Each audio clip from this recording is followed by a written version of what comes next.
大人，我要告阿張彪個仔阿張小四，將阿陳長富個仔阿陳大文隻手指尾塊指甲打斷。我個仔死咗喎！大人，係人都會死噶噃。封筆啦，老公。就打你啦！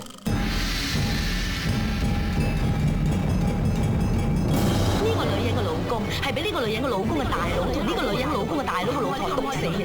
好彩呢個女人有個妹仔話俾個女人知，簡直狗屁不通，掌你嘴30萬！我就睇下呢個蘇世傑有幾大本事。山西布政為咗包庇親妹謀財害命，收買何宇大。佢同二仔火頭都好緊要啊！咁第日二仔死咗啦！